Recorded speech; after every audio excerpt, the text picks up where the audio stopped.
Hello guys, स्वागत है एक और नई वीडियो में। आज की वीडियो हम कवर करने वाले हैं फाइल हैंडलिंग। फाइल हैंडलिंग क्या होती है आज की वीडियो में हम डिस्कस करेंगे। ठीक है, तो चलते हैं। सबसे पहले मैं स्क्रीन की ओर मूव करता हूं, जहां पे दिखा देता हूं फाइल हैंडलिंग क्या होती है। ठीक है, देखो फाइल हैंडलिंग क्या है। सी प्लस प्लस में फाइल हैंडलिंग का मतलब होता है, ठीक है, टेस्ट या डेटा, यानी कि टेस्ट या जो डेटा है ना उस, ठीक है, उसको प्रोग्राम के थ्रू क्या करना, रीड करना या फिर राइट करना। ठीक है, रीड करना या फिर राइट करना। ठीक है, सिंपल शब्दों में भी मैंने यहाँ पे लिख रखा है कि फाइल हैंडलिंग से हम डेटा को परमानेंटली स्टोर कर सकते हैं। ठीक है, फाइल हैंडलिंग से क्या कर सकते हैं हम, डेटा को परमानेंटली स्टोर कर सकते हैं। ठीक है, रैम से हटाकर, ठीक है, रैम से हटाकर किस में स्टोर कर सकते हैं, डिस्क में सेव कर सकते हैं। ठीक है, अब इसके कुछ रियल लाइफ एग्जांपल हैं, वो भी मैंने यहाँ पर लिख रखे हैं। जैसे सोचो तुम एक स्टूडेंट की लिस्ट बना रहे हो अपने प्रोग्राम में, सपोज मान के चलो, तो तुम नॉर्मल वेरिएबल में, यानी कि सपोज ठीक है, नॉर्मल वेरिएबल में किस तरीके से लिखते थे, हम लिखते थे इंट a इक्वल 6, ऐसे ही करते थे ना नॉर्मल में। तो उस समय क्या हो जाता था, प्रोग्राम जैसे हम प्रोग्राम को बंद करते थे तो डेटा जो होता था वो डिलीट हो जाता था। कैसे हो जाता, जैसे सपोज मान के चलो हमने इंट a 6 दे दिया, इंट v की वैल्यू 7 दे दी, इस तरीके से हम वैल्यू को दे रहे थे। तो जैसे हम प्रोग्राम को बंद करते थे हमारा डेटा पूरा गायब हो जाता था। उस प्रॉब्लम को सॉल्व करने के लिए हम पढ़ रहे हैं आज क्या, फाइल हैंडलिंग। तो फाइल हैंडलिंग क्या करता है, अगर फाइल में यदि जो फाइल है उसमें यदि स्टोर करोगे तो डेटा क्या हो जाएगा, परमानेंटली सेव हो जाएगा। ठीक है, आई होप ये चीज आपको क्लियर हो चुकी होगी। फाइल हैंडलिंग क्या है इसका मतलब, ठीक है, कि हमने पढ़ा कि सी प्लस में फाइल हैंडलिंग का मतलब होता है फाइल या टेक्स्ट या डेटा को, ठीक है, परमानेंटली रीड या राइट करना। ठीक है, फाइल हैंडलिंग की मदद से। ठीक है, दूसरी बात हमने क्या पढ़ी कि अगर नॉर्मल वेरिएबल में स्टोर करोगे तो प्रोग्राम बंद होते ही हमारा डेटा डिलीट हो जाएगा, लेकिन फाइल हैंडलिंग से क्या हो जाएगा, डेटा स्टोर हो जाएगा, डेटा यानी कि परमानेंटली सेव हो जाएगा। ठीक है, कुछ इसके टाइप वगैरह होते हैं, वो भी आप यहाँ पर देख सकते हो। सी प्लस प्लस में फाइल हैंडलिंग के टाइप होते हैं। ऑफ स्ट्रीम, ऑफ स्ट्रीम का हम किस लिए यूज करते हैं, फाइल में डेटा लिखने के लिए, यानी कि ऑफ स्ट्रीम जो होता है ना, ऑफ स्ट्रीम नाम का, उससे हम क्या लिखते हैं, फाइल में जो फाइल हम बना रहे हैं ना उसमें डेटा को लिखने के लिए हम यूज करते हैं ऑफ स्ट्रीम का। ठीक है, यानी कि आउटपुट, यानी कि आउटपुट लेना किसके लिए, फाइल के लिए। ठीक है, सेकंड थिंग है इफ स्ट्रीम। इस इफ स्ट्रीम का यूज किसके लिए करेंगे हम, इफ स्ट्रीम का यूज करेंगे इनपुट फाइल। ठीक है, इनपुट यानी कि ये आउटपुट के लिए यूज करेंगे, ये इनपुट के लिए करेंगे इफ स्ट्रीम। अब आउटपुट इनपुट क्या होते हैं वो मैं आपको एग्जांपल के थ्रू अभी समझा दे रहा हूँ।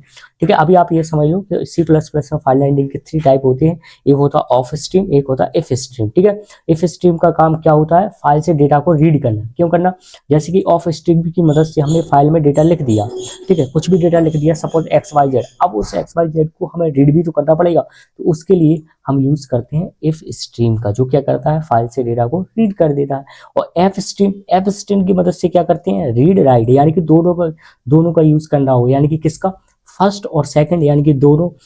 ठीक है, यानी कि हमने डेटा लिख भी दिया, रीड भी कर दिया, तो यानी कि दोनों का दोनों डेटा ऐड करने के लिए, रीड करने के लिए हम यूज करते हैं एफ स्ट्रीम का। ठीक है, इसकी हेडर फाइल, एक हेडर फाइल भी होती है जो हमें ऊपर लगा के लिखना पड़ेगा। अपनी हेडर फाइल का नाम है एस इंक्लूड एफ स्ट्रीम। ठीक है, तो ये हेडर फाइल को हम लिखना हमें कंपलसरी है। ठीक है, कुछ एग्जाम्पल है, एग्जाम्पल भी आप यहाँ पर समझो।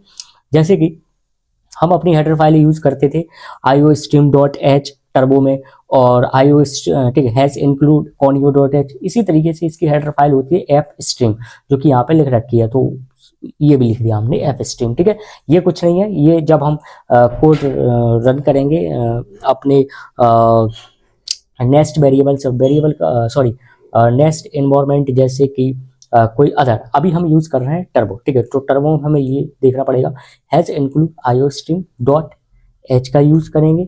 ठीक है, हैज इंक्लूड appstream.h का यूज करेंगे, और हैज इंक्लूड conio। ठीक है, वो चीज, ठीक है, वो चीज हमें लिखनी पड़ेगी, जो कि हेल्पफुल कंपलसरी है। ठीक है, हम आते हैं इंट मेन फंक्शन में। हमने देखा ऑफ स्ट्रीम का क्या यूज है, यहाँ पे देखो ऑफ स्ट्रीम का यूज है आउटपुट, यानी कि फाइल को लिखने का, फाइल में डेटा स्टोर करने के लिए। तो यहाँ पे यूज क्या कर रखा है इन्होंने, ऑफ स्ट्रीम का।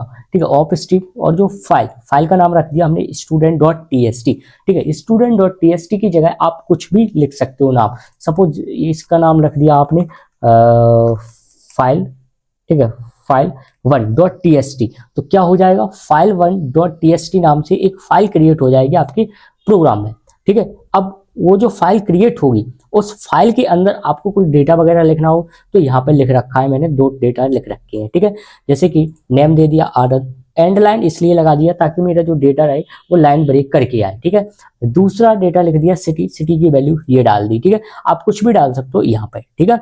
और हमने इतना लिखने के बाद हमने इस फाइल को एक क्लोज कर दिया। क्लोज यानी कि फाइल को हमने क्या कर दिया, क्लोज। क्लोज, ये क्लोज क्या करेगा, फाइल को क्लोज करना इंपॉर्टेंट है, तभी आपका प्रोग्राम वर्क। ये इसमें कुछ नहीं है, ये तो हमने एक मैसेज डाल दिया। इसमें मैसेज आप किसी भी तरीके का डाल सकते हो।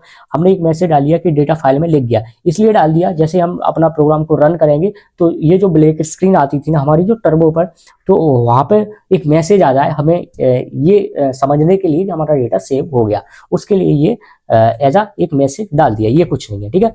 मेन चीज की क्या थी, मेन चीज ये थी, ठीक है। ये तीनों है।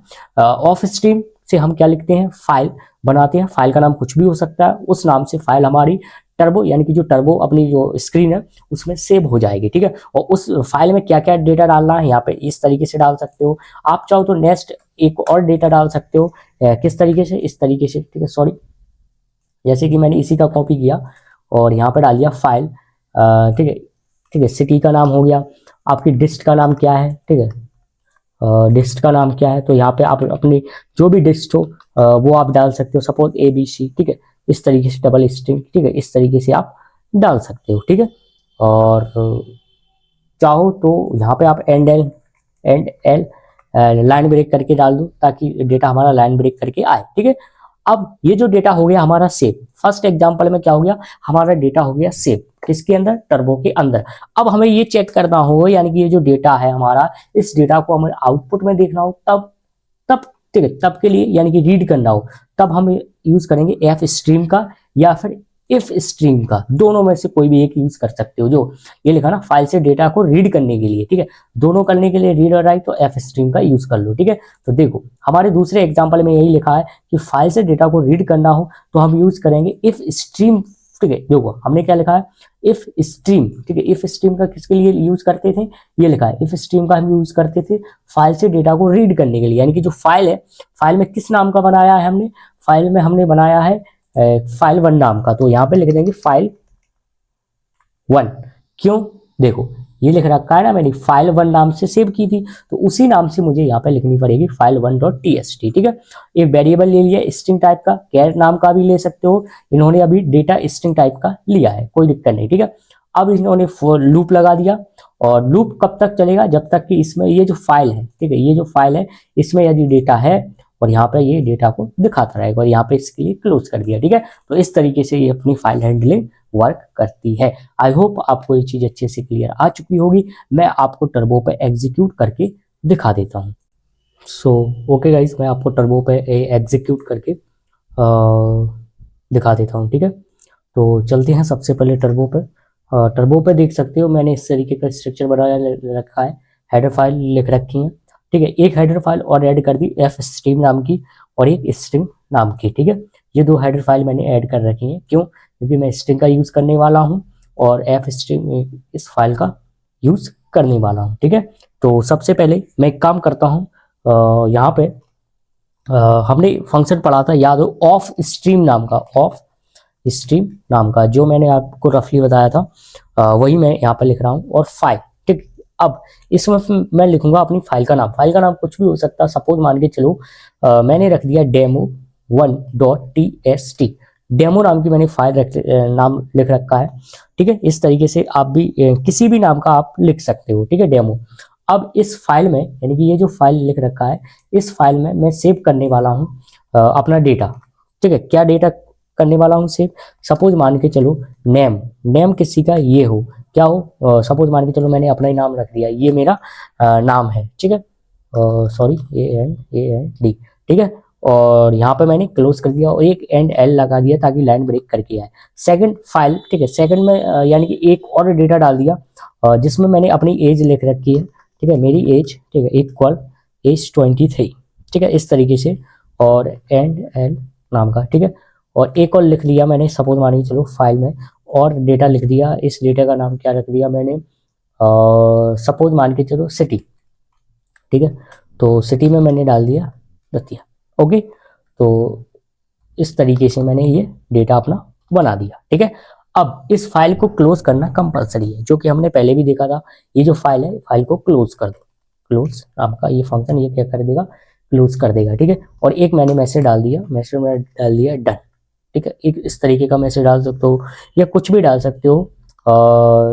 कुछ इस तरीके से भी लिख सकते हो, डेटा फाइल में लिख गया, लिख गया, ठीक है। और इस तरीके से एक मैंने मैसेज डाल दिया, ठीक है। इससे क्या होगा, इससे ये क्या करेगा, ऑफ स्ट्रीम फाइल एक डेमो नाम की फाइल बना देगा। कहाँ पर बना देगा, इस फाइल के अंदर। मैं अभी आपको दिखाऊंगा, डेमो नाम की फाइल बन जाएगी, ठीक है, वो मैं आपको दिखा दूंगा। उसमें ये वाला डेटा, ये पूरा का पूरा डेटा सेव हो जाएगा परमानेंटली, ठीक है। और ये क्या करेगा, इस फाइल को यहीं पे क्लोज कर देगा। एक हमें आउटपुट में एक मैसेज आ जाएगा लिख के, किस तरीके का, सबसे पहले अल्ट F9 किया, कोई भी एरर नहीं है, कंट्रोल F9 किया, आप देख सकते हो एक मैसेज आ गया, डेटा फाइल में लिख गया। इसका मतलब हो गया कि मेरा जो डेटा है वो सेव हो चुका है, ठीक है। अब उस सेव हुए डेटा को हम कैसे देखेंगे, हमने कहा ओपन करो, और इसमें अपनी फाइल का नाम देख सकते हो आप, ठीक है। फाइल का नाम सर्च कर सकते हो आप। मैंने सर्च किया,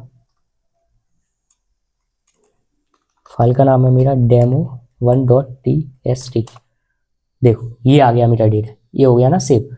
नेम ये लिखा था मैंने, नेम आनंद लिखा था, एज मैंने ये लिख रखी थी, और सिटी मैंने ये लिख रखी थी। देखो आप, ये लिख रखा था ना, मैंने नेम ये लिख रखा था, एज ये लिख रखी थी, और सिटी ये लिख रखी थी, ठीक है। तो इस तरीके से ये डेटा सेव हो गया, ठीक है। अब मैं क्या कर रहा हूँ, इस डेटा को मैं रिमूव कर रहा हूँ, ठीक है। इस डेटा को मैं क्या कर रहा हूँ, रिमूव कर रहा हूँ। क्यों कर रहा हूँ, मैं चाहता हूँ प्रोग्राम के थ्रू ही मैं अपने डेटा को आउटपुट में दिखाऊं। यानी कि जब मैं इसे एग्जीक्यूट करूं, जब इसे रन करूं, तो मैं क्या करूं, प्रोग्राम के थ्रू ही इसे मैं देखूं, ठीक है। तो याद हो, जब हमें रीड करना हो, ये तो हमने राइट करने के लिए ऑफ स्ट्रीम का यूज करते हैं, और रीड करने के लिए इफ स्ट्रीम का यूज करते हैं, ठीक है। इफ स्ट्रीम, और फाइल का नाम क्या रखा था, demo.txt, ये जो कि मैंने लिख रखा है, ठीक है। अब अपने पास एक कैर नाम का वेरिएबल ले लिया, डेटा कैर नाम का वेरिएबल, जिसकी साइज मैंने दे दी 100। डिपेंड अप टू यू, जितना आप देना चाहते हो, मैंने अपने लिए 100 दे रखी है, ठीक है। अब मैं एक काम करता हूँ, पहले चेक करता हूँ इफ यदि जो फाइल है, सपोज मान के चलो आपने डेमो लिख दिया, आपको पता है डेमो नाम की आपकी फाइल सेव है, मैंने यहाँ पर डेमो कर दिया, डेमो बन की, यानी कि इसमें से मेरे से मीनिंग मिस्टेक हो गई, डेमो बन, तो मुझे एक मैसेज तो आना चाहिए कि मैंने गलत डाल रखा है। तो उस केस में सी आउट में मैसेज आए, क्या मैसेज आए, file not found, file not found. तो उसके लिए मैंने ये एक मैसेज बना रखा है, ठीक है। उसके लिए एक मैंने एक क्या बना रखा है, मैसेज बना दिया, ताकि मुझे पता रहे कि ये जो फाइल है ये, ठीक है। सपोज मान के चलो आपको पता है, तो आपने तो लिख दिया demo1 नाम था हमारी पिछली फाइल का। यदि आप मान के चलो आप कोई मीनिंग मिस्टेक हो गई, तो उस केस में हमें पता रहे कि हमारी जो फाइल है, फाइल का नाम ही हमें इसमें एग्जिस्ट ही नहीं कर रहा है, ठीक है। यदि एग्जिस्ट करता है तो क्या करो, तो आप लूप चलाओ, वाइल लूप।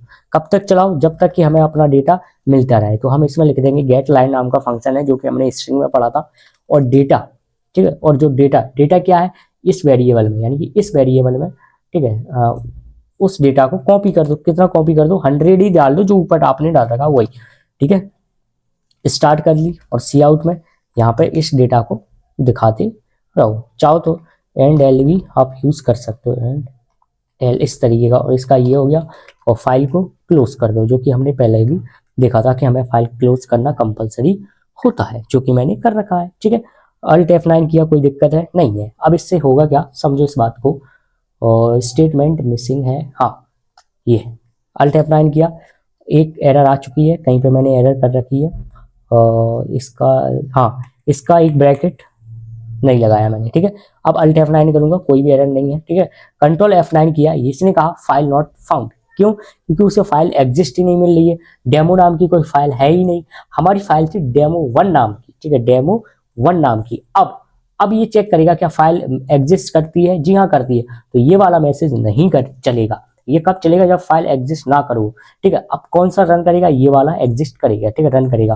कंट्रोल F9 किया, आप देख सकते डेटा नहीं आ रहा है, क्योंकि मैंने ENDL लगा रखा है। उस चीज को आपको हटाना पड़ेगा, आपका आउटपुट यहाँ पे आ जाएगा, ठीक है। तो so thank you guys, I hope आपको ये चीज़ अच्छे से क्लियर हो चुकी होगी। मैंने एंड एल लिख रखा है, वो चीज़ आप हटा देना, आपका एग्जीक्यूट हो जाएगा, ठीक है। तो थैंक यू गाइस।